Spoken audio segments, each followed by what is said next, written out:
Welcome in, belly up, have a seat and grab a drink as we talk some Wingman Fantasy Football.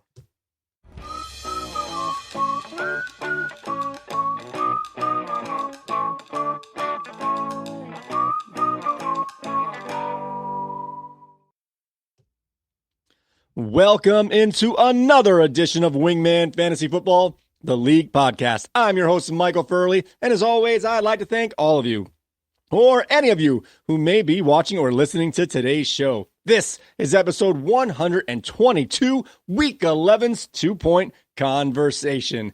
And I'd like to welcome into the bar Mr. Bernie, a.k.a. Team B. I'm Cuban B. Yes, Cuban B. How are you doing this morning, Bernie?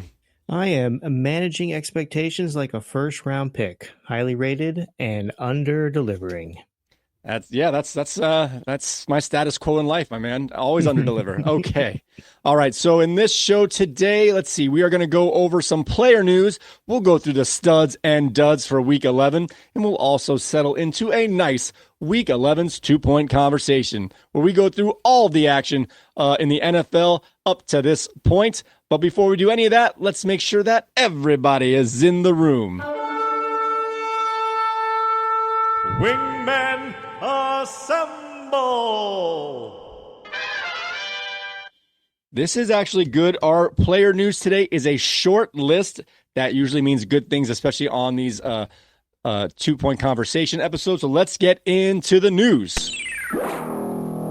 Starting off with Harrison Butker, kicker for the Kansas City Chiefs, was placed on the IR prior to today's game, had a knee procedure, and he's going to miss at least 3 more games before he's eligible to return to the Chiefs.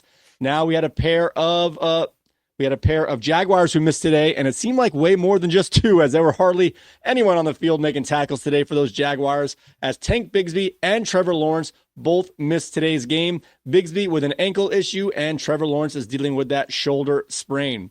Keon Coleman and Dalton Kincaid, a pair of pass catchers for the Buffalo Bills, were also missing today's action, with Keon Coleman out with a bum wrist and Dalton Kincaid dealing with a knee injury. And we had a couple of tight ends, high draft value tight ends, and Sam Laporta was out with a shoulder injury, and George Kittle was out with a hamstring injury. If you saw our show earlier on Sunday, you knew that George Kittle was unlikely to play, and you pivoted. Nice job, Ben.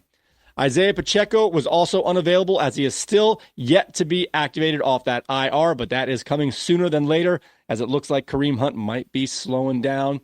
And as for players who left today's game early, we only had a couple, which is great, but one of these was one of Bernie's Team B's player, as Darnell Mooney was unable to finish Sunday's game against the Broncos, as he is now dealing with a hamstring injury. And Alexander Mattison also did not finish the game against the Dolphins today, as he was dealing with an ankle injury. Keep in mind that Zamir White was also, I don't know if he was questionable today. I don't know if he left early or not, because he's not on anyone's team. But Amir Abdullah got all the work in that fourth quarter. So keep in mind, if you are desperate for a running back, Amir Abdullah might be someone to target. All right, what do you have on these guys who missed some time and a couple of these guys who left the game early today? Yeah, well, it was a tough one for Atlanta. So I was watching that game, and Mooney, they couldn't get anything going on the offense. So it's unfortunate that on a losing team that he got hurt for that.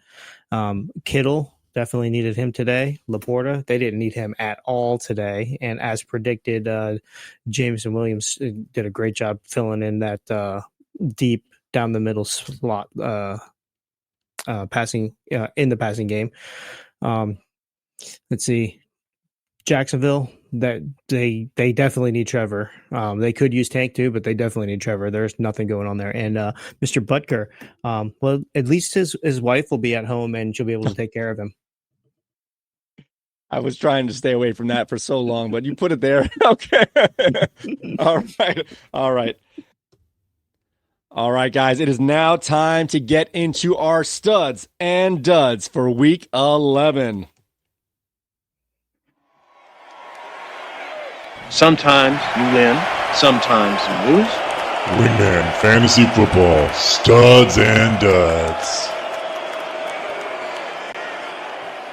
All right, Bernie, before we start, do you feel like a stud or a dud today?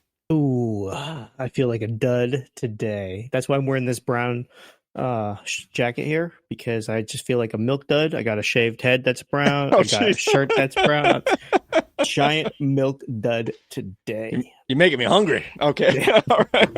All right. Why don't you start us off with our stud list this week? All right. Starting from the top, it hurts my heart to say it, but Mr. Bo Nix put a whooping on Atlanta with 28.78 fantasy points, 307 passing yards, that's right, I said it, 4 passing touchdowns, and a measly 5 rushing yards. So good job, Mr. Bo Nix. Matt Stafford, he does what he does. 27.8 points. That's a good rebound game.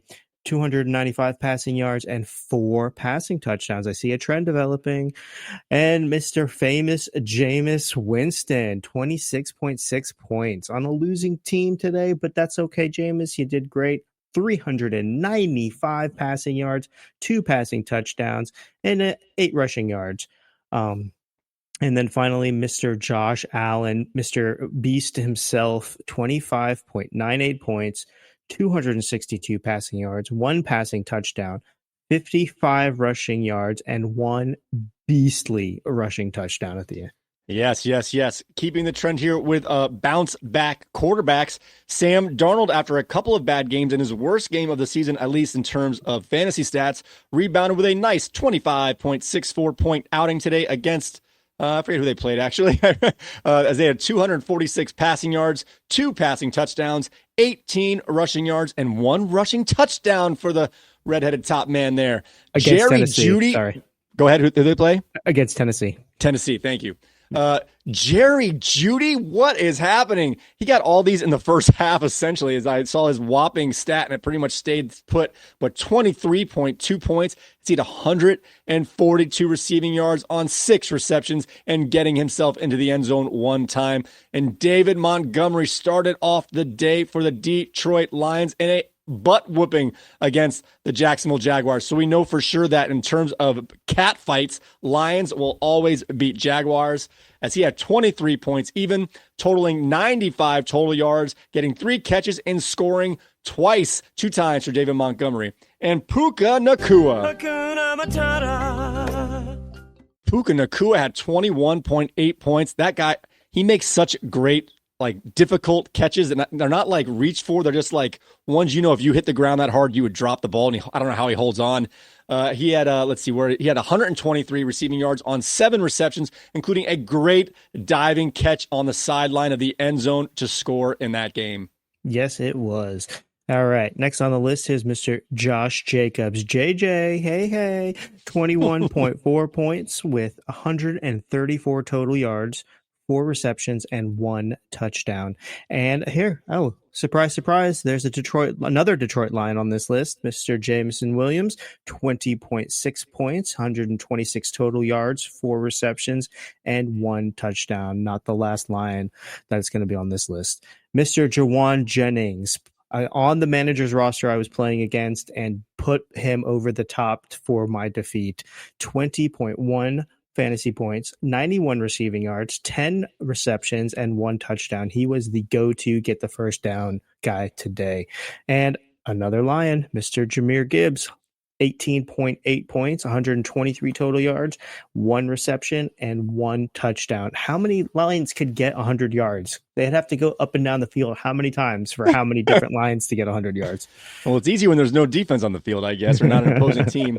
All right, we have our best MVS impersonation player this week, as Nick Westbrook-Akine had 18.7 points on 2 receptions for 117 receiving yards and a touchdown. 1 long bomb made his day today. And Devon, the man, A-Chan, got into the end zone, scoring 18.5 points as he totaled 105 yards on 5 receptions and that aforementioned touchdown. James Cook did his best Ramondre Stevenson impersonation as he scored 17.2 points. I had to double check this. He only had 27 total yards, but he had 5 catches and he scored twice. And Christian Watson, off of the waiver wire pickup this past week, was picked up and put right into Red Sox Nation's lineup, and he came through with 17 points. He scored 17 points without getting in the end zone, as he had 150 receiving yards on 4 catches. All right, like we say, whenever there's studs, there's got to be a counterbalance. There's got to be some duds. And we've got some starts of the week on this list. Let's just start off. Let's just pull the Band-Aid off right away. Oh, we are going to pull it off right away, but we're gonna preface this with his fantasy numbers are dud, but he played great. Mr. Russell Wilson at the top of the dud list, only 8.3 fantasy points. Ooh, here's a guy that does deserve to be on the dud list fantasy wise and NFL wise. Mr. Kirk Cousins, 6.92 fantasy points. Mac Jones, I don't even know why you're starting, 6.22 points. Evan Ingram, this is a surprise one. Without any Trevor Lawrence, though, 5.3 fantasy points. So the same thing happened to me this week, as I think it was maybe 2 weeks ago. I was getting ready. I was setting up this thing right before the games ended, and I would tweak it as I needed to. I had Geno Smith ready to put in this list, and then he scores the go-ahead touchdown at the buzzer, the way that Matt Stafford threw a walk-off touchdown in overtime a couple weeks ago, and I had to take him right out of that list. So moving along, more duds on this list. Another start of the week. This one hurt in more ways than one, and we will get into it in our 2-point conversation. Nick Chubb only had 5 points today. Devontae Smith started off Thursday with the dud on 4.9 points. Aaron Jones only had 4.8 points, and Travis Etienne with the backfield all to himself. He should have played quarterback today. He only had 4.8 points. Here we go. Mr. Jalen Waddle, 4.7 points. DeAndre Hopkins, 4.4 points. Oh, that's interesting. 1 Waddles and 1 Hops. And Mr. Deebo Samuel, 4.2 points. These are 3 excellent receivers that pretty much dudded it out today. And Estime, how do you say his first name, Mike? Oh, I think I added a E that's not there. It's Audric. Okay. Audric Estime, 4 points today.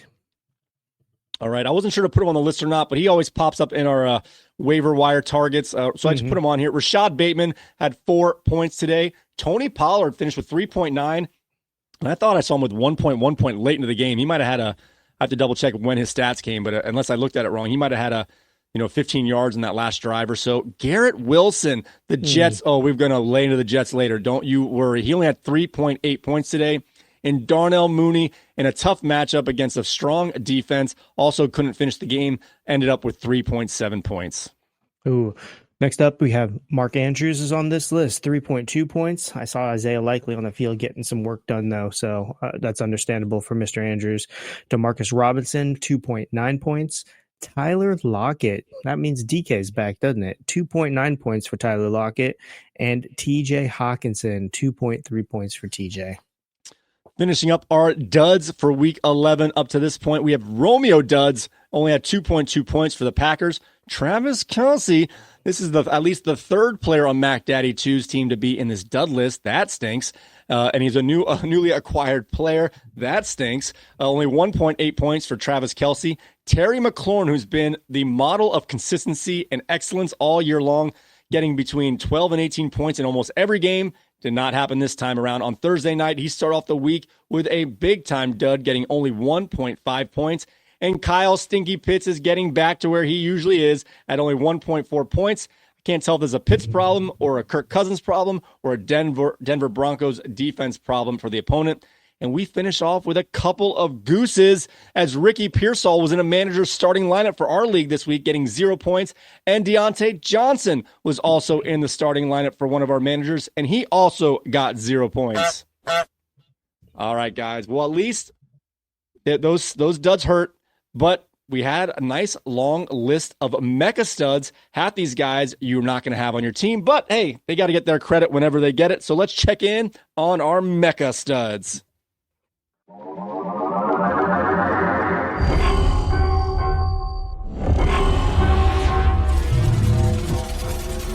Mega Studs.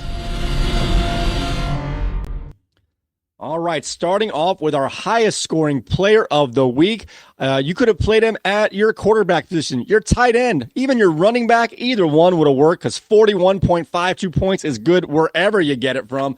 Taysom Hill in the weirdest game and stat line I ever had here. 18 passing yards, 138 rushing yards, 50 receiving yards with 8 catches. This is not one catch, 8 catches and 3 touchdowns. And each touchdown kept getting longer and longer and longer than the one before. If this game had another quarter and he was going to score a 112-yard touchdown, I guarantee it. Also on this list, start of the week. Yeah, there we go. Hey, let's do it.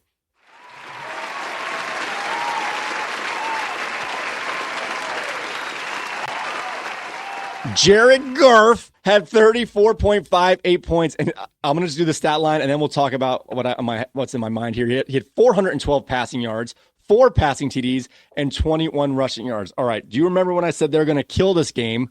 And they did. I was nervous when all the first touchdowns were rushing, but I'm like, they want to get him off the snide a little bit because he's had, like, in these winning games, he's been very, 16 for 18, 125 yards, and 1 touchdown with 2 interceptions. Mm-hmm. They let him play in the second half as he just threw the ball. All of his stats came after the midway point of the second quarter, and they were already up 21-3. And it was they just let him have fun. And I'm not saying I knew it was going to happen, but that's how I kind of expected it to go. And it's nice when things go as you plan. So these were all this was just playground fun. And if you're going to have that many yards. We already had 3 guys in our dud list, but Amon-Ra St. Brown, the Sun God, had 33.6 points. All those came in the second half in playground time as he had 161 receiving yards, 11 catches on 11 targets, guys. He was perfect, and he scored 2 touchdowns, even though it was a great day for Amon-Ra, much to the dismay of Team B here, as that was his opponent this week. Starting the Thursday games off, Saquon Barkley is a mainstay on this list. He's on here at least 50% of the time, 32.8 points, and he was the only one who did anything on Thursday night, getting 198 total yards, 2 receptions, and 2 touchdowns. We combat our Amon-Ra St. Brown with Anthony Richardson. Nice job, as Bernie's Team B put him in at 12.59, at 30.08 points, and Richardson filled up the stats with 272 passing yards, 32 rushing yards, 1 passing touchdown, and 2 rushing touchdowns.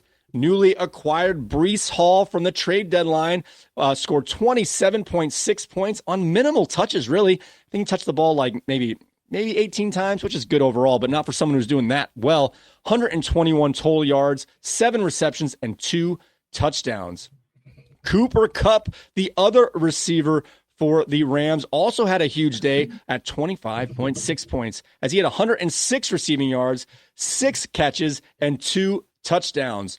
Brock Bowers doing his best combination of Travis Kelce and who else? What's another big? George Kittle, as he had 25.1 points on 126 receiving yards on 13 catches, and he got in the end zone once himself. And Jonnu Smith, everyone has this guy. No one has this guy. He's a free agent. Jonnu Smith had 25.1 points for the Dolphins. He plays for the Dolphins. He had 101 receiving yards, 6 catches, and 2 touchdowns, including the one that broke the game open in the fourth quarter. And Chris Boswell, a kicker, made the Mecca stud list, and he was on the bench, as Red Sox Nation has been streaming kickers for the last 3 weeks, but this time he should have went with Old Faithful. Chris Boswell scored 24 points with 6 field goals, and 3 of those field goals were over 50 yards in a big-time clash against the Ravens this week. What do you think about some of these Mecca studs? Crazy points, crazy players, and crazy stat lines. Yeah, I mean, when you got Matthew Stafford up on the stud list, when you got Mr. Jared Goff on the Mecca stud list, they're gonna have their go-to guys up there as well. So not anything crazy. Taysom Hill, I don't even know what to say. I don't want to be mean, but I don't even know what to say. If you could just take your ball and go home, that would be great. Spread the wealth just a little bit. I know it's not your call. It's the coach's call, but they finally figured it out. Hey, put this guy in and score some points. Well, I will say I had the question if his usage, which wasn't as big as this today, obviously, but if his usage was tied to like being a favorite of Dennis Allen, it appears not, because he's getting just as much, if not more, since they made the coaching change. And since they made the coaching change, they are 2-0. What else here? Brock Bowers. A lot of it was comeback time, but he looked great today against the Dolphins with 13 catches. That's an impressive outing for the rookie. I mean, with Brock Bowers and Jonnu Smith, it's just the battle of the tight ends in this game, but Johnny Smith, I'm gonna have to do a new 4th and long segment called receipts, because I think I called this Johnny Smith thing. I just didn't know when it was gonna happen. But I don't know. I got something right. I know you were a fan of him last year. Did you mention it this year when they brought him in as like a nice acquisition? Yeah, I think you did too. I just don't recall exactly. Yeah, I don't recall when, but I had a feeling that not a feeling. I had heard rumors that the tight end usage for the Dolphins in their plays was going to start to evolve, because that was the next evolution of Mike McDaniel's offense, was getting the tight ends utilized. All right, well, we'll get into some of this more in our 2-point conversation. So let's get into it. Our Week 11 2-point conversation. Is Jack Del Rio going to go for 2 here, He's Link? going for 2. The Raiders will go for 2 and the probable victory with 47 seconds left. If you don't make this, you lose. If you make it, you're in a position to win. Wingman Fantasy Football's 2-point conversation. And it's good! Oh, my goodness! All right, guys, in our 2-point conversation, this is where we casually go through all the action in the NFL for this week, Week 11. And Bernie's going to steer the ship here. Where are we starting off in our 2-point conversation? You know what? I had a question for you. I probably should have asked you before we started taping. But That's okay. Do we want to go over the Thursday game or no? We can. I think we should. If you don't, if you don't have anything for it, that's I fine. didn't do it last week, but I did do it this week. So we had the Philadelphia Eagles defeated the Washington Commanders 26-18. So good game on that Thursday night there. Yeah, Jaden Daniels, at least stat-wise, is starting to slow down. He was doing so well for a while there. And Jalen Hurts is stealing all the touchdowns until Saquon Barkley had his I don't know what happened. Lightning strike. He had 2 touchdowns in 20 seconds and went from nothing to a monster day in no time. But that was a big win for the Eagles. Now that they have a stranglehold on, not a stranglehold, there's enough time still, but with a tiebreaker at the moment and a game and a half up, that was a big game for the Eagles. Yeah, and that was the Eagles' 6th straight win since the bye. So that's great there. And Barkley, he leads the NFL. As of Thursday, he was leading the NFL with 1,137 rushing yards through 10 games. That's crazy. I know. When I heard he had over close to 1,100 yards, or whatever it was, this early in the season, like, oh my gosh. Yeah. So good on that. All right, moving on. Sunday 1:00 games. Pittsburgh Steelers defeated the Baltimore Ravens. That's right, I said it. Pittsburgh Steelers defeated the Baltimore Ravens 18-16. Not the high-scoring game we all anticipated, but a good game nonetheless. Yeah, we thought this was going to be a shootout, one way or the other, either keeping up or having to catch up. And this was a defensive battle all the way through. And even that those scores came late in the game, as it wasn't even that high scoring until the fourth quarter. All field goals for the Steelers. And I'm trying to think about anything else about that game. What else do you have on that? I got one thing towards the end, so I'll see if we can fill up some information before that point. Yeah, so you got it there. We had Justin Fields. He made an appearance in this game. Najee Harris, he had the 63 rushing yards, but he had the game-clinching first down at the end there. And then the key performers here was Derrick Henry with his 15th rushing TD, ties a franchise record. We had Steelers winning their 5th straight game. Lamar Jackson falls 1-4 against the Steelers. And then we have each of the Ravens' turnovers led to a Boswell field goal. So the turnovers really hurt the Ravens there at the end. They scored a late touchdown to pull within 2 points, but they failed the 2-point conversion attempt with 1.06 seconds left. So Steelers running out the clock with their crucial first down. So I was going to say something else. I just escaped me. So we'll get to the end here. Yeah. Oh, I was going to say Derrick Henry, this game script was out of it was taken out of most of the fourth quarter there. Mm-hmm. But he scores a touchdown in every single game. So it doesn't matter. He can even he gets 50 yards, but he still gets 12 to 14 fantasy points at a minimum because he gets that touchdown when they get close. Yeah, it was an ugly game for fantasy points because we all expected that high score, but good game nonetheless. So, all right, moving right along. Hold on. Before we go, I want to mention. So at the end of this game, I always like these situations, and I went back and forth here on what a coach should do, and I agreed with what Baltimore did. So they they scored the touch. They were down 8 points. Mhm. They scored the touchdown with I don't know what it was, a minute and 5 seconds left, minute and 18 seconds left, something like that. Under 2 minutes. They had all 3 timeouts, and they missed the 2-point conversion. So now they're down by 2 points. Mhm. The question is, I'm going to ask you real quick, or at least if you have an answer or not. Do you go for the onside kick, or do you kick it away? You had 3 timeouts left. Correct. Yes, I would. With the way this game was going, I would have kicked it. There was only been 2 made onside kicks since the new kickoff rule, and their defense was playing good. They just got beat. I mean, they really did. It would have been done earlier too. Justin Fields came in and he got a scramble that he was a yard short of getting the first down because he slid too early. He started his slide too early.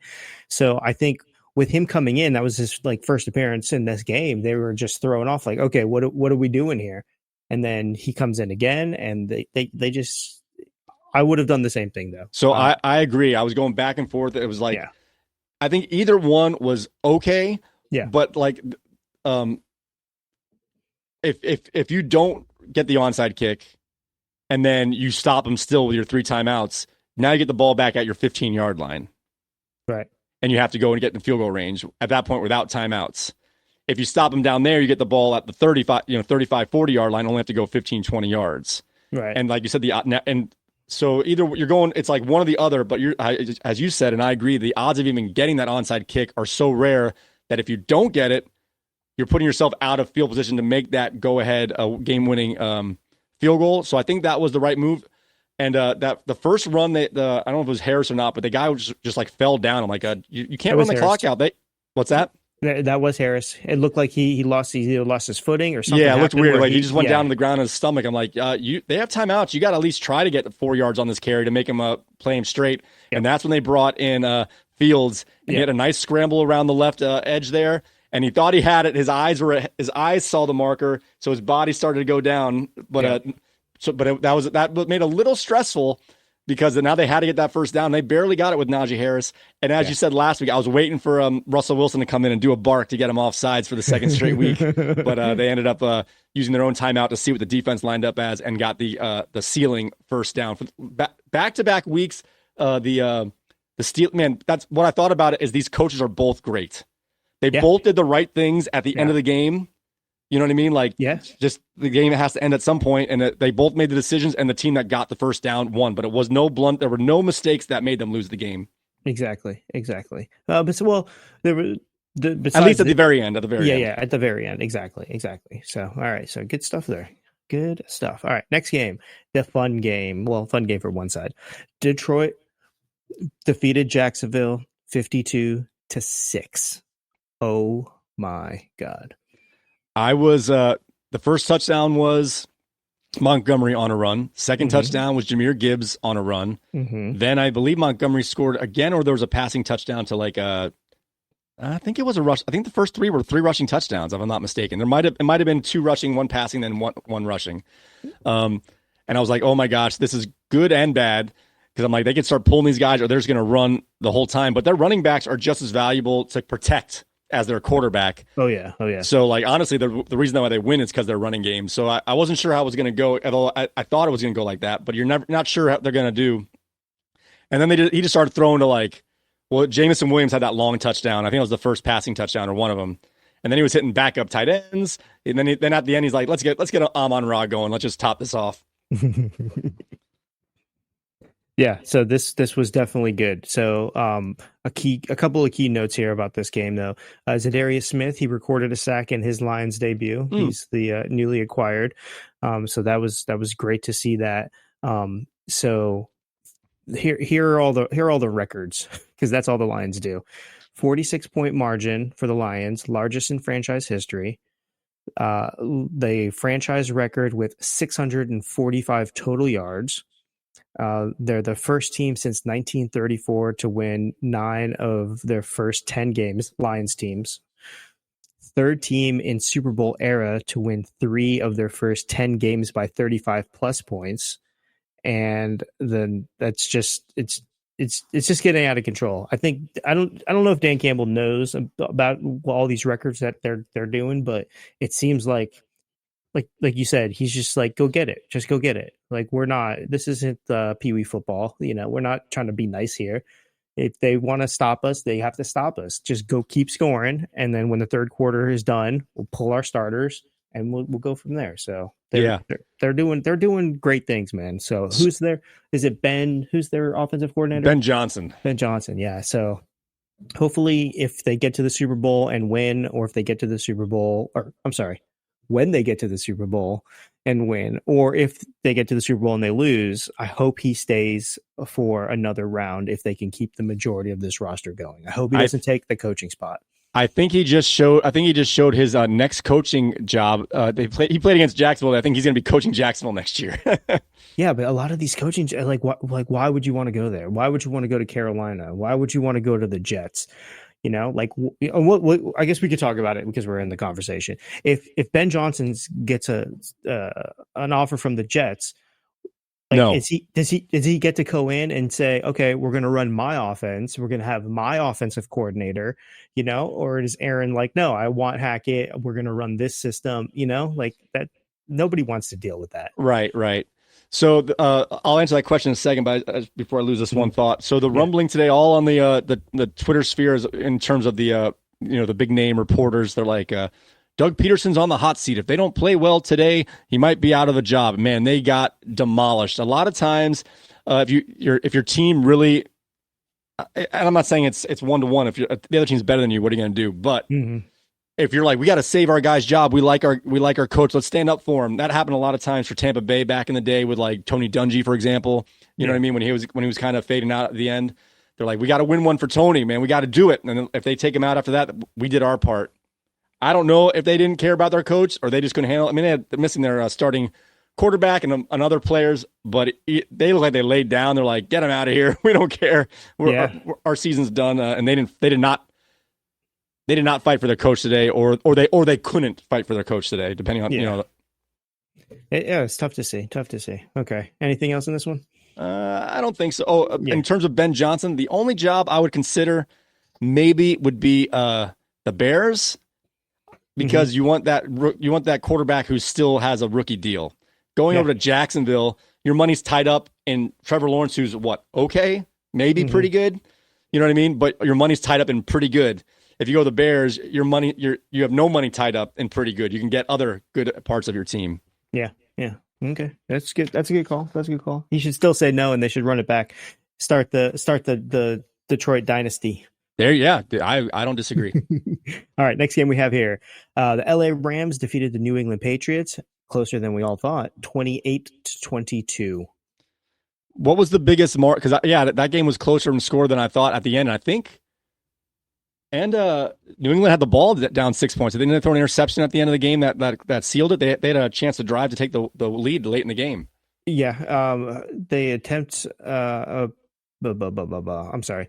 Patriots comeback attempts hurt by missed passing. I'm sorry. I can't even think at the moment. That's okay. So this one started out, the good thing about the Rams, except for Kyren Williams, who's now on a slump. He has not scored a touchdown in 3 straight games after having touchdowns in 10 straight games.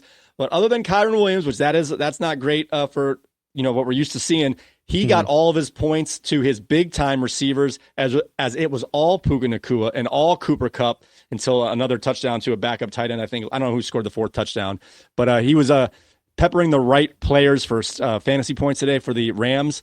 Do you know what their biggest margin was? I think they were like 21-6, maybe. No, I don't have that biggest margin here. It was something like that because they scored 3 touchdowns pretty quick, and three consecutive drives are pretty close to the Rams. Halftime they were leading 14-10. Okay, so I'm mistaken there. So maybe it was 21-10. Nonetheless, I was surprised that the Patriots made a game of it at the end and almost had a chance to come back. Yeah, they did, and Kendrick Bourne was back catching some balls for the Patriots, which was good. And they had their shots. Who was it here? We had the Michael Haucht blocked the extra point attempt. And then Kitchens had the game-sealing interception for the Rams. So it's one of those where it came down to it at the end. But everybody on the Patriots shouldn't be too upset about this. They played better than what everyone expected, I think.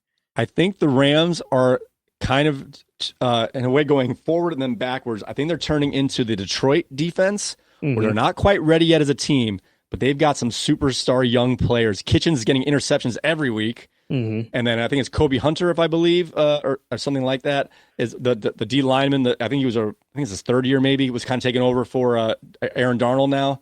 Right. The same way how Detroit had like a great pass rusher and a great guy in the back, but not enough to fill the whole line or the whole secondary. Yeah. If they can, fill that out, they're going to start getting their defense back to be dominant in the next 2 to 3 years, hopefully earlier. But Detroit, on the other hand, they're there. They're stopping teams all day. Yeah. All right. Good on the Rams. Rams got to host Philadelphia next week, and the Patriots are at Miami next week. So those should be 2 exciting games as well. All right. New Orleans Saints defeated the Cleveland Browns 35-14. Go Taysom Hill. All right, so what do you want to start on this game? I know you got a lot of thoughts, and I'll help you out here. I know the score was 14-6, pretty early in favor of the Saints. It was actually 14-8 at halftime for the Saints. It was 8? Yeah. Okay. Was there a safety or? I might have mistyped that. It might have been 14-6. I think it was 14-6 because they got a 2-point conversion to tie it at 14. Gotcha. So I remember that now that you mentioned it. Or that we're talking about it. So it was 14-6 for the Saints. And then Jameis Winston was just throwing bombs every play, and they were connecting early, but then they weren't scoring because they get like a 50-yard catch and then not score. And then eventually they were hitting, and they did score a couple times, and they finally tied it up. They finally started to give Nick Chubb one drive, and he had like 3 or 4 carries for like 35 yards. I'm like, let's do this. We're tie game. Don't get yourself out of script. Kind of like I said with those other games, like don't abandon your run because you think you're down by 6 points when there's still 45 minutes left in the game. And they did just that. They abandoned. They were playing like they were down by 40 points the whole time. And guess what? When you play like you're down 40 points the whole time, you end up being down 40 points because you keep throwing low percentage passes that don't get completed. You might catch the 1 or 2 early like they did with Judy. But if you keep throwing 40-yard, 50-yard bombs, guess what? Your percentage is going to get down to that 20%, 15%, 10%. And over time, it's not a winning play. Yeah, I think they definitely started the game off where they could have just run, but they started pass heavy. And those passes would have worked just as good if they would have established the run. I think New Orleans was suspect to that run the whole time, and they never took advantage of it. So I think Chubb only had like 9 carries. Yeah, Chubb was he looked good when he was running. I agree. And he looked strong. He looked healthy. He didn't look like there was an issue. The line looked good. They just didn't call the plays, and I didn't know if they thought they were just needed to get up quick, but establishing that run and slowing it down would have been the best thing for them. Do you think that's the play caller? I think it's Ken Dorsey, if I'm not mistaken, or you think they let Jameis Winston just pick what he wants to do? They definitely did not let Jameis Winston pick what he wants to do. I don't think so. I didn't notice any visual audibles to shift plays and stuff. I didn't either. Yeah, so I don't think that was the case, but maybe he didn't even go through his progressions. Maybe there were some screens for Chubb that we didn't even get to. Some checkdowns to him in the flat. I didn't see that. Jameson was, as soon as he had his guy downfield, he was letting him rip. And a lot of them were not. They were not good throws. They were good throws, but they were just off target. They were, a good 5 yards over the top. They weren't underthrows. They were all overthrows from what I saw. Yeah. Okay. So, but Taysom Hill was doing everything. And I don't know. The Cleveland Browns have a good defense, and I don't know why they couldn't recognize, what Taysom was going to do or what he could do. It's almost like they didn't even plan for him to be in the game or something. I didn't see the 75-yard touchdown towards the end because the game was already out of reach, but I did see, I don't know the exact yards, about a 39-yard touchdown run where he took a direct snap, that Wildcat style, and ran off to the right tackle there. It was almost like it was a zero coverage in the back, so once he broke through the line, there was only one linebacker, maybe one safety, and he just stiff-armed the first guy who was coming up to him, just put his helmet down right into the ground.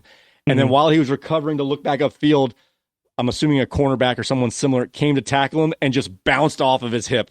He didn't even see him, and the guy just bounced, like hit him and went backwards, and Taysom Hill just kept running straight. It was he looked like a beast out there, but he only had to break with one tackle because I don't know what the Browns were doing today on defense and offense. They were just all over the place. They were just like, who cares? Let's just try stuff. Yeah, pretty much. That's what I saw. So hopefully Cleveland can get it together. They got a pretty big game Thursday night against Pittsburgh next week. So, all right, moving along here. Indianapolis Colts defeated the New York Jets 28-27, and boy, was this a nail biter. So I don't know the exact order of scores. I just know that the Colts were up early. Mm-hmm. Then Breece Hall got a run up the left middle for, I don't know, about 28 yards, give or take. Mm-hmm. It might be 25 to 35 yards. Just one of those things where he kind of zigzagged the line, and then once he got past the line, he just like, the middle's open, and just ran down. He looked awesome. And so that was their only touchdown to that point, and maybe it was like 14-10, give or take, something like that. Or I don't know exactly, or 14-7 maybe. And then not too long after, at the end of the first half, Rodgers just threw a dump down screen pass to Breece Hall, who then did all the work and scored. And Rodgers I threw a touchdown pass to tie the game. Like, you didn't do jack squat. You threw a little screen pass, and they got your best player on the team, who you won't hand the ball off to, because I noticed the whole time it's like they were tied, and they took the lead. Mm-hmm. Because after a couple plays of their defense for about a quarter really picked it up for the Jets. I think they either got an interception or a sack or something, and they were just on adrenaline for a good 12 minutes. And looked like they were going to dominate the game. And in that time, after they took the lead based on the defense stopping the Colts, instead of running the ball or doing what you should do, Rodgers like, no, I'm the one who has to win this game, and kept just throwing awful pass after awful pass. They went 3 and out so many times. They didn't even do one run play to see if they could get anything going. And Breece Hall was gashing. He was gashing. Yeah. I don't know what these teams are doing. It was, to me, I know we make fun of Rodgers, and some of it's deserved, but like, this was like, he's a bad football player right now because he's like making bad decisions. You look back like, that throw was okay. He looked like he was, balanced and making a good ball. But like, when you're throwing the ball to a backup tight end at his feet, when you can just hand the ball off and get an easy 3 yards of not longer plays or screen passes, I know I keep going. There were multiple times where Breece Hall would go up into the line. You could tell it's like that chip block, and then he would curl out to be like the screen, and he was wide open, and Rodgers was looking down because he wants to force it down to Devontae Adams in double coverage or something. I'm like, what are you doing, man? The play is made. If he's not open, you've got the check down to a player who's breaking your only touchdowns today. I mean, again, I'm being greedy because Breece Hall had a great fantasy day, but if in terms of the Jets wanting to win games, Rodgers played an awful game today. Yeah, definitely an awful game. So you were right. The Jets, their first lead was 14-13 in the third quarter, and then they led 27-22 with 2 minutes and 41 seconds left. And they're supposed to have a great defense, just like Cleveland. So it's one of those things where I think the team will take on the personality of the head coach and or the quarterback, and they just looked flat. They just didn't look like they had the juice to get it done. But Richardson, he led his game-winning 10-play drive, which was pretty awesome for a rookie. And then he scored the winning touchdown with 46 seconds left. So it was a good game for Richardson after being benched for 2 games. He didn't look bad at all. And everybody, like Alec Pierce got some looks. Josh Down got definitely some looks. He was looking great there. So if Pittman was in this, I think they would have been even more dangerous. No, Pittman was in, and he had a couple big catches over the middle as well. I mean, he didn't get as many targets as Downs, but he had a lot of big catches on third down as well. I had a lot of notes here on this game because I watched this one all the way through. Nice. So it was Richardson looked like he normally is, kind of like he gets random yards. Mm-hmm. Like, it's not smooth. Especially in that first quarter, they scored because he was running the ball and he scored a rushing touchdown on that on their first score. But it was kind of like they weren't really in a good rhythm, but they were still kind of finding ways to get down the field, especially because the Jets were playing so bad on offense. Right. But in the middle part of the game, he made a lot of good throws. Yeah. Guys on it, like he hit Pittman on like the deep crosses, like where you just kind of go 18 yards and down in the middle of the field where he hit him. He was throwing the ball there really nice, and he hit Downs got a lot of first downs on the seam. I don't know if he was doing like dig routes where he's kind of running 12 yards and turning around, but they weren't long passes, but they were like that 7 to 12 yards. They were always getting first downs. Yeah. And then he hit a couple nice over the shoulders to Alec. He hit all the types of passes today. Did he miss some throughout the day? Yeah, but he made a lot more good passes than I've seen him make in a long time. And that last drive was a clutch drive to take that lead in the last couple minutes. Yeah, so maybe the kid's got a good head on his shoulders. He paid attention when he was on the bench, paid attention to what he needed to improve, and did the right thing when he came back. So good on him. I did notice a couple things. The first few drives, they were kind of just moving along there. Jonathan Taylor was doing all right, but they have like a weird timing thing. I think because Richardson has maybe been brought up on that RPO, which is more popular now, but it's instead of like, some of those, like a Peyton Manning would sprint back to the running back to give him as much time to make his move. Get the running back the ball as early as possible in the play. When so Richardson's kind of like, do you want the ball? Should I take it? And by the time Taylor gets the ball, he's slowing down. He has one less step to make a cut, and he's kind of getting bottled up. I did notice him get retaped going towards either coming out of halftime. It was in the middle of the game. He got retaped. He didn't miss any time. He missed one drive. Trey Sermon came in. I was keeping my eye on it, but he did come back in. But we know how Taylor responds to these ankle injuries sometimes. And after that, his efficiency went way down. I think he finished with like 6.5 fantasy points, and he had 4.5 of those in the first quarter. Once he aggravated that ankle injury, he really didn't do much. It might have been circumstantial with the game, but I definitely noticed him not doing quite as well after that moment. Yeah.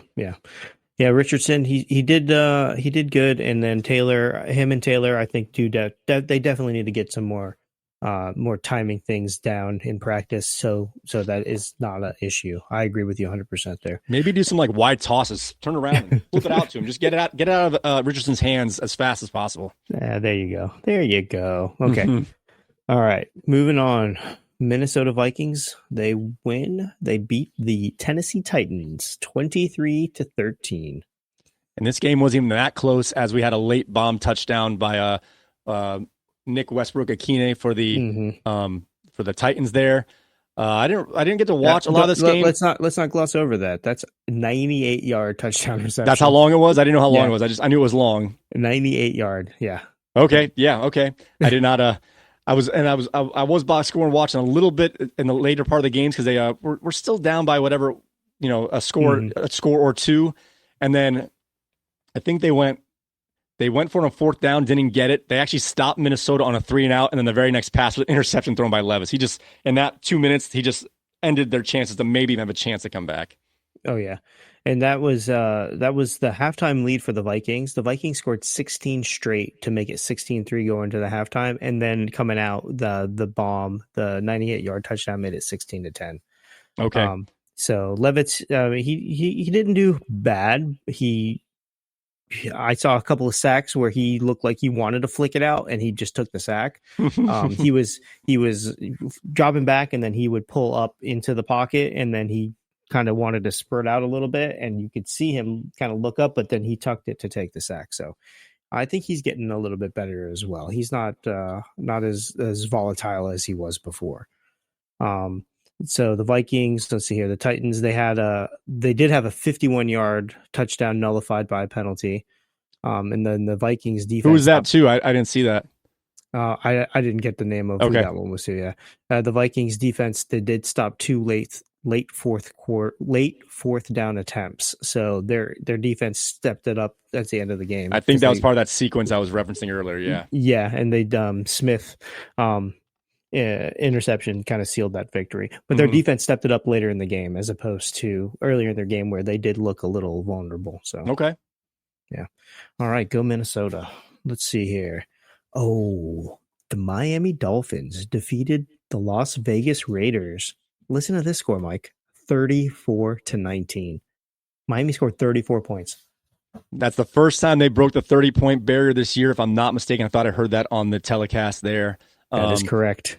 And they got, except for Waddle, I mean, once again, Tyreek Hill didn't have a great game. He had a good game. I think he had 15.5 points. He caught a touchdown. He had a couple big third down catches in that second half, I believe, if I'm not mistaken.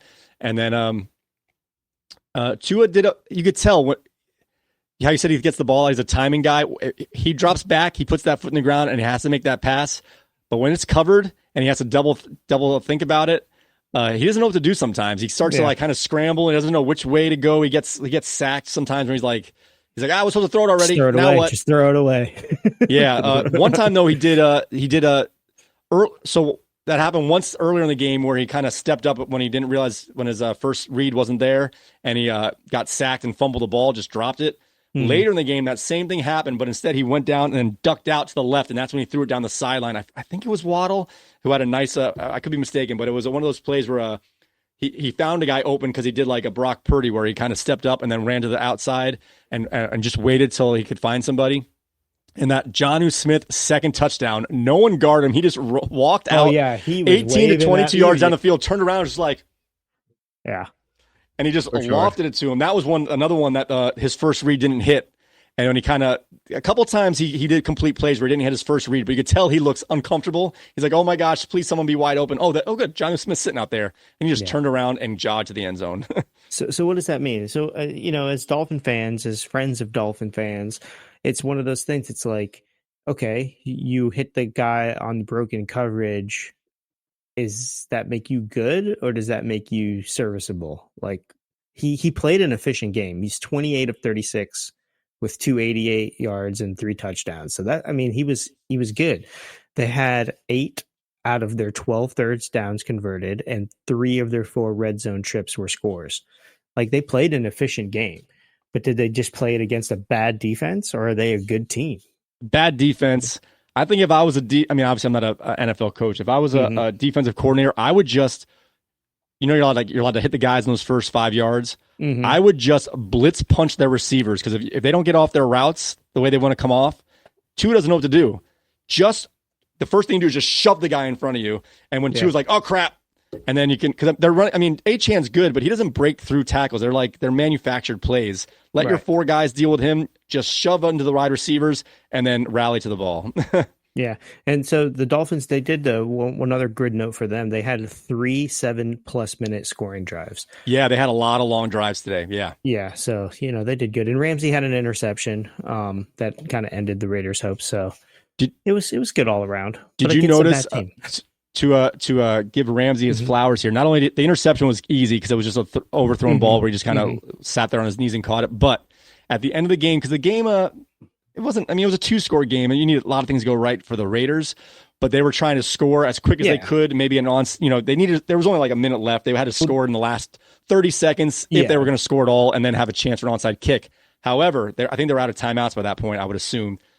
3 different times as the receiver catches like a ball to the outside and trying to run out of bounds, Jalen Ramsey cracked the guy to make his forward momentum stop as he was trying to step out of bounds. He's like, nope, you're not going forward out of bounds, you're going backwards. And the rule is that once you start going backwards, and if you're not out of bounds yet, the clock's running. He made that clock run on 2 different plays in the last minute. The game was, and most accounts, is out of reach. You would see a superstar player just like, let him go out. We got this. We just got to, not let him catch 2 touchdowns in 10 seconds. But he cracked 2 big tackles that sealed the fate. On the last one, when he hit him and he saw the referee winding his arm, he ran out the field like he knew the game was over, took his helmet off, run down the field, almost like he blocked a kick because he knew that one play, they were going to win anyway. Yeah. I was impressed, though, someone giving up their body to ensure a victory. I was very impressed with his play today.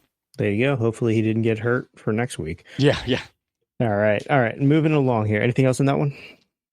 No, the Raiders couldn't do anything. Yeah, the Raiders couldn't do anything. They actually scored a couple of times to keep it kind of close.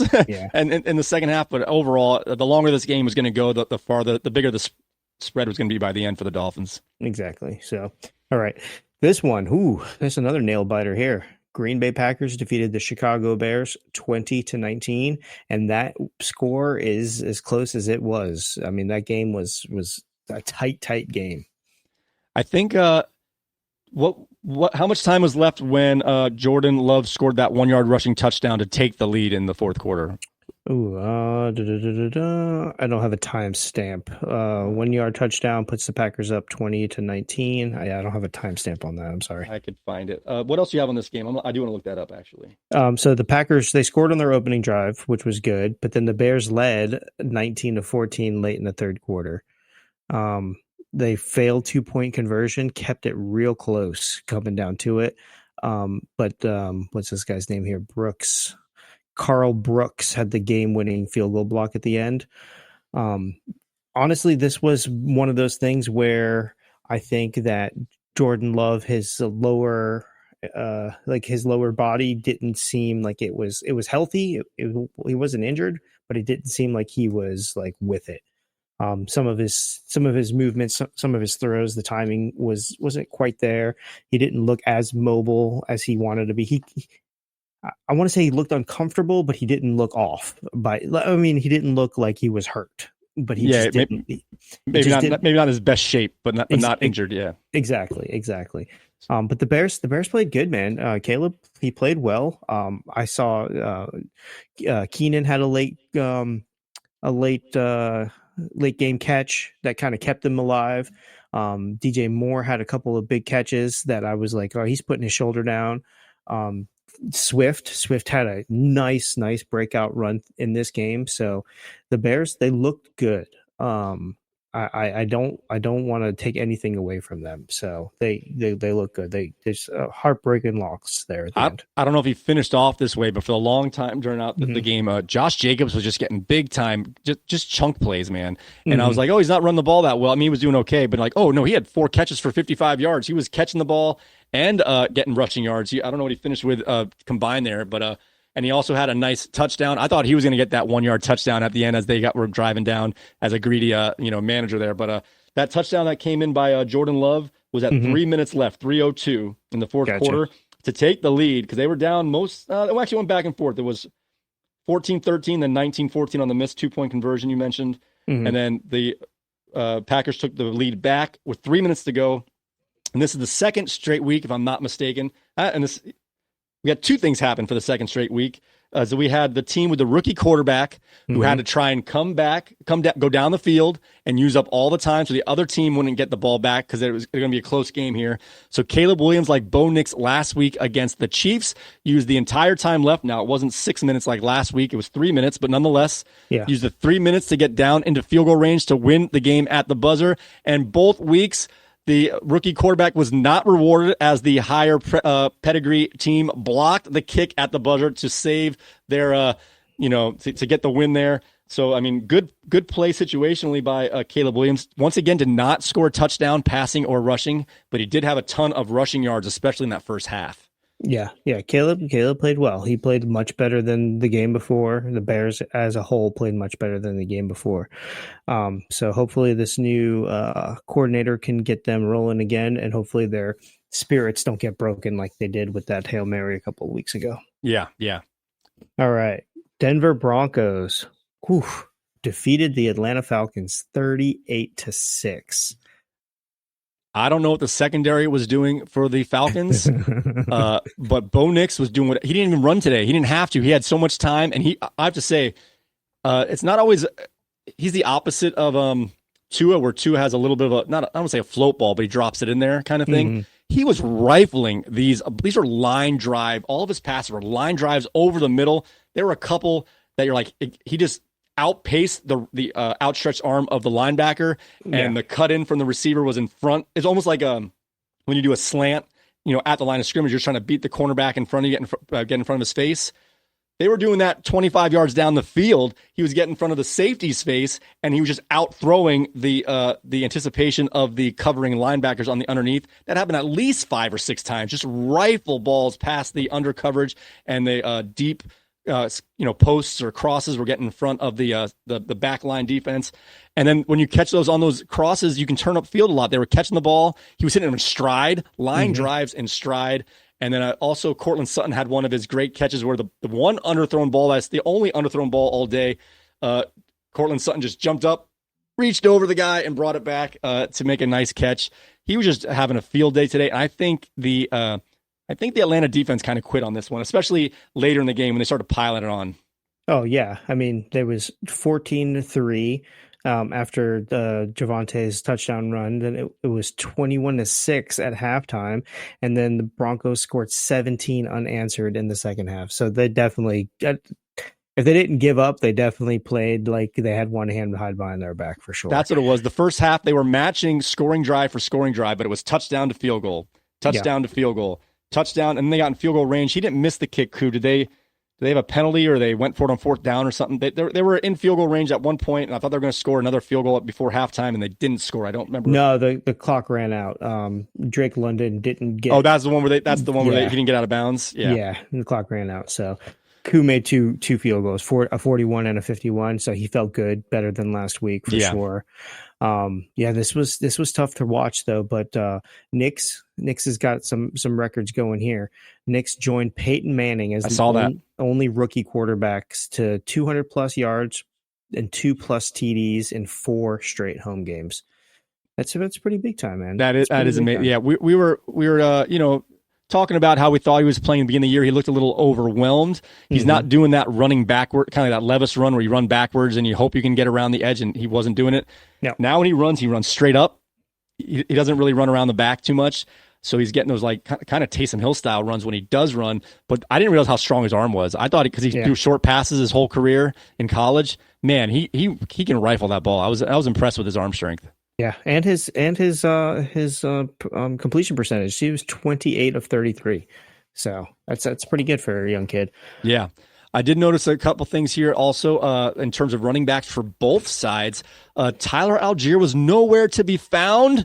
That part was great, but Kirk Cousins made sure that no one else on his team would be found either, as he just kept getting sacked and going 3 short drives. But that was nice. I mean, in terms of everyone in the fantasy world was clamoring about Algier getting too much work. Nothing personal, just come on, Yeah. So and then, go ahead. I'm sorry. No. Go ahead. So the other thing I wanted to mention here was you mentioned Javonte Williams' touchdown. Audric Estime didn't touch the ball except 1 or 2 times until the middle of the third quarter. And I don't know if it was just they're kind of like let one guy wear him down, let the other guy be the finisher. But also by that point, the game was pretty much out of reach. I don't know if Estime looked okay, but he didn't come close to the output that Williams did. And Williams, I was watching because I was like, all right, it's 3rd and long or 3rd and whatever. Williams is by far their best blocking. And I don't mean blocking like for running plays. I mean blocking for like blitz pickup and protection. He's in there all the time. Even in those games when you see him with 1 carry, he's in way more than you realize because he's in there doing the blocking. But he was in almost every single play for the first half into the second and third quarter. And the touchdown, did you watch his touchdown run? Yes. His touchdown run was pretty awesome. So he gets the ball. I don't know exactly. It was maybe an 13 to 18 yard touchdown run. He's running in. He slams into a defender at the 5-yard line. They both just kind of stand each other up. And because they don't go one way or the other, both teams rally to get the pile. The defense and the offense. Did you see that Javonte Williams picked his feet up and got carried in? Yes. He was I'm not going to. Why add extra friction on the ground for about 2 yards? He was sandwiched between everybody. He literally picked his feet up just to have less drag on the ground, and he finished it. I thought that was hilarious. Yeah. So it's it was awesome. It's one of those it's like awareness football. It's like all that's going on, and I'm aware enough to go, I don't want to get hurt, and this should be easier for my guys if I just pick my feet up. Yeah. So. It was tough to watch. It was like watching a Paul Tyson fight, and Bo Nix was definitely the younger cat in that fight. All right. Here we go. Seattle Seahawks defeated the San Francisco 49ers 20-17, and this was a fun one. I did watch this one. This was a fun game to watch. So once again, I think it's the 3rd time this year. Was this game was it was in San Francisco, right, or Santa Clara? Yes. So for the 3rd time this year, at least it might be 4th, the 49ers have given up a second half lead. And I know at least 2, if not all 3, were again at home. The one of the Cardinals was at home. There's one earlier. I forget who it was to. Was it to Tampa Bay maybe? Anyway, they lost. They've lost. I think I have the stat you're looking for here. They lost 3 division games, all with blown fourth quarter leads. So Okay, they were all 3 division games. Oh, it was the Rams game, right? That Rams game where the Rams just kept running the ball and they were down the whole time. That's right. Yep. Thank you for refreshing my memory. Yeah. So again, and Purdy looked good in these games. I don't know. They just stall out. They don't stop. Their defense changed. Nick Bosa missed most of the fourth quarter, and that's when the Seattle Seahawks scored two touchdowns in the last however many minutes, 2 to 10 minutes. Yeah, and he wasn't even in on the final drive. Right. But Christian McCaffrey did okay, didn't score. He got beat up a lot, but he played almost every single snap. They are working him all the way. I saw Jordan Mason get 2 carries in the first drive, and I was like, oh, they're going to split carries, and that was it. He didn't touch the ball again on the field again after that. Garendo came in once or twice on a third down where they were just blocking for another play not involving the running back, but it was all McCaffrey today in terms of playing time. Yeah, as far as the running backs go, he did hit the century mark. He did have 106 yards, so that was good for his fantasy day, just to hit that 100-yard mark without the touchdown. But Jawan Jennings really helped them, with getting the first downs, getting the touchdown with 9:33 left. Jennings, he looked good. He looked confident. He looked strong. So the 49ers, they had a crucial stop on the fourth quarter, on the fourth down against the Seahawks that the Seahawks did get, but they couldn't do anything after that. So, and I noticed Ken Walker finished his day decently as he scored not the last touchdown. That was a nice Geno Smith run. That's right. But the touchdown prior to that to set up the chance for the comeback was Walker finally got in. Up to that point, he was being bottled up.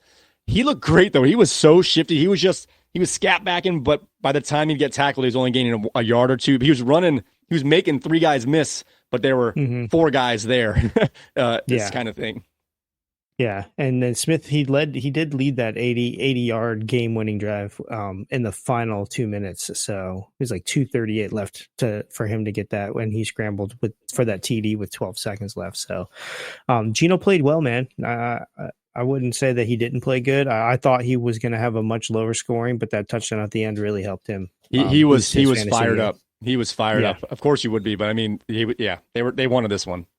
They definitely did. And then don't sleep on Jackson Smith and Jigba. 10 catches for 110 yards. Another solid day for him. Yeah, he looked good too. Yeah. All right. Moving along, Buffalo. They defeat the Kansas City Chiefs. This is our last game here, 30-21. This one I was just a box score watching a little bit. I was trying not to watch Chiefs stuff because I just traded away 2 Chiefs players. And it was fun to see Patrick Mahomes hit everyone for touchdowns except people that mattered. Back up, he hit P. Ryan once, back up to Noah Gray once or twice, I think. Noah Gray had 2 touchdown receptions. Yeah, okay.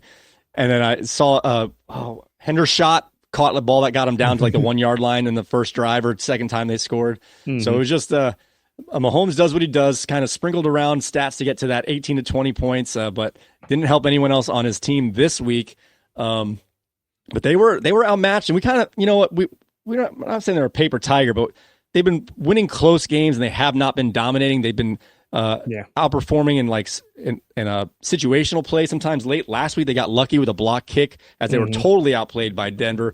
This time you're playing against a better team that you're not going to be able to not score 1 or 2 times. And Josh Allen put it on his back in that second half and was a monster to spread the lead out going into the late fourth quarter.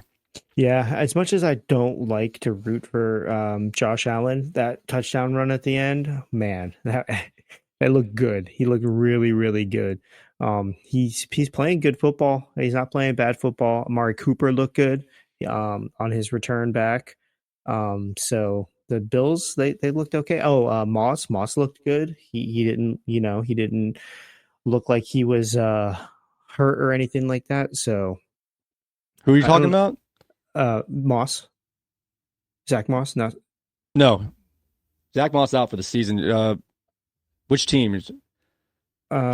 James Cook, maybe? Oh, James Cook. I'm sorry. That's fine. Yes. That's fine. I just was confused. Yes, I'm sorry. James Cook. I have Buffalo running back. That's okay. James Cook with his 2 rushing touchdowns. So he looked good as well. And then I don't know. The Bills look like they're good again, but again, we have to just keep looking back where they win the regular season, but they just can't win in the playoffs. So Well, you can't. You got to get there, But yeah, Yeah. Same with the Ravens. The Ravens can't get over the hump either. They have better regular seasons or just as good. Yeah. Yeah. So, anything else on this underwhelming game? No, not really. Yeah. So I think Kansas City will be fine. I think that they'll get their act together. They're going to find a way to win. As much as we don't want to root for them, I don't want to root for either one of these teams. But I don't think this hurts Kansas City at all. Actually, before we leave, I have to say one more thing. This is the last undefeated team to lose this season, so our Dolphin fans out there are going to pop their bottles of champagne. No undefeated season for the 2024 NFL season, so whatever that's worth. Cheers to those old guys from Miami. Oh man, wasn't that before we were born? Yes. Lovely.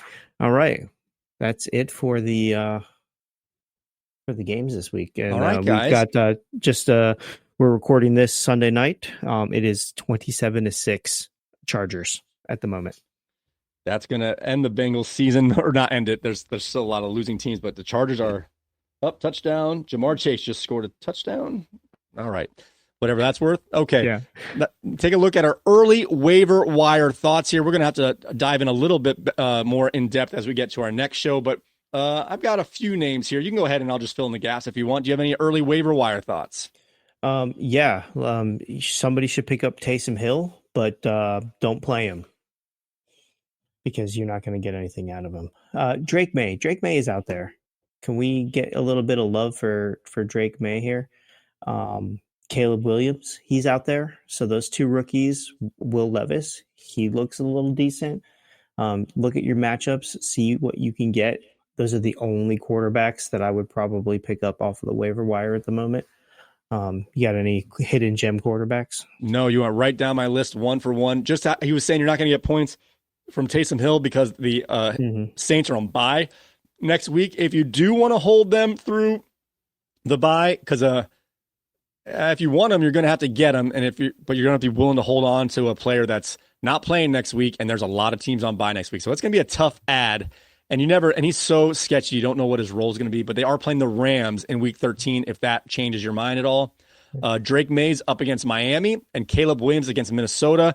We see how Caleb Williams does against, we said, bottom third defenses, and Minnesota is not a bottom third defense. He's been dominated by top tier defenses.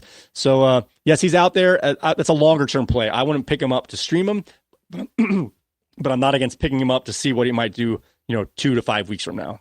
Yeah, and then as far as running backs go, the same situation as last week. This is really, there's no one standout. These are all, you pick up guys that you think might be good handcuffs, for those teams. Roschon Johnson has been getting touchdowns, but he is touchdown dependent. He's available.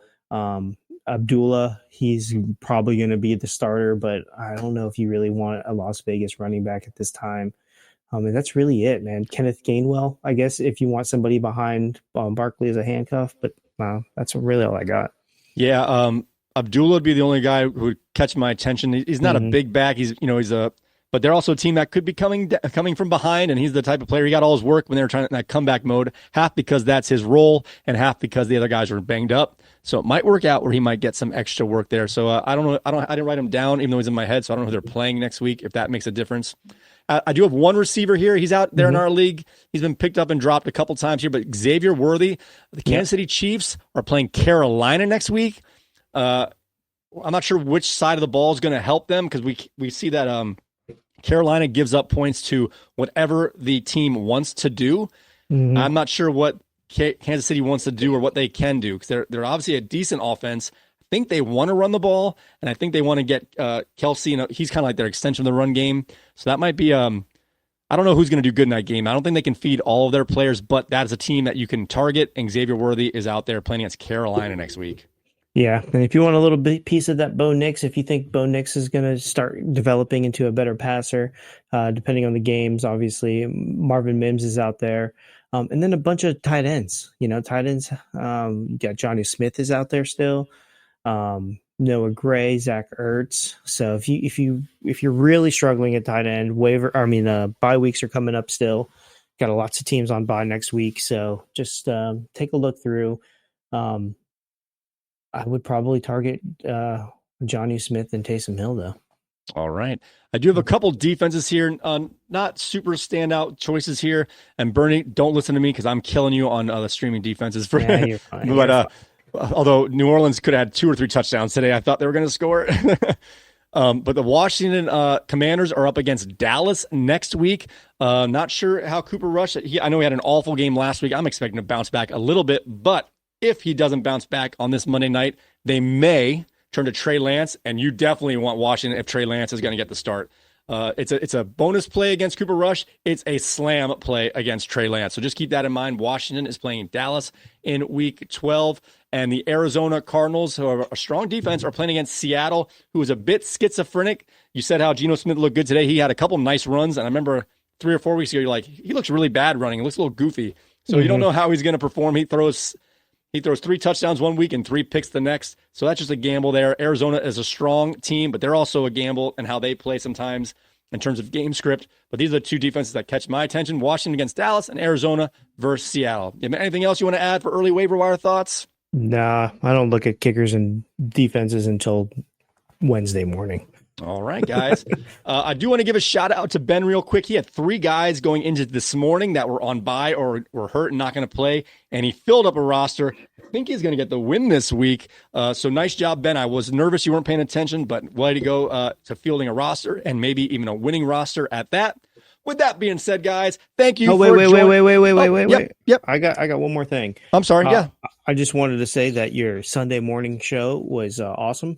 Thank you. You helped everybody get situated, got it out early enough to where we had time to look at it and do some research. So good job and getting up and getting that done.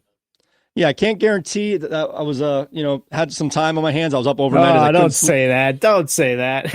But yeah, my goal is to maybe get that out because it's an important one and a nice one to start your morning with coffee and kind of figure out what your fantasy day might look like. So I'm gonna try and do that again going forward, but we'll see how it goes. and it was short enough to where we could get it, consume it, and be done. Right, exactly. All right, guys, with that being said, thank you so very much for watching another episode of Wingman Fantasy Football, the League Podcast. Don't forget, you can find our audio feeds on Spotify, Apple Podcasts, TuneIn Radio, Amazon Music, and YouTube Music. Just search Wingman the League and follow those podcasts. If you're not sure if you want to watch the video or listen to the audio, you can go to wingmanentertainment.net/podcast, where both versions are on that page. And if you want to see these beautiful faces, go ahead to our YouTube channel at wingmanfantasyfootball.com/YouTube. When you're over there, guys, hit that like button, subscribe, hit the notification bell, and leave a comment, and we'll get you in on our next mailbag segment. With that being said, guys, may your glasses be full, your mugs stay frosty. And remember, a touchdown on your bench is worth 2 in someone else's lineup. I'm not sure how that works, but yeah, it hurts just as much. That's for sure. Yeah. All right. That's what it meant. That's what you meant. I'm sorry. All right. See you guys. Thank you.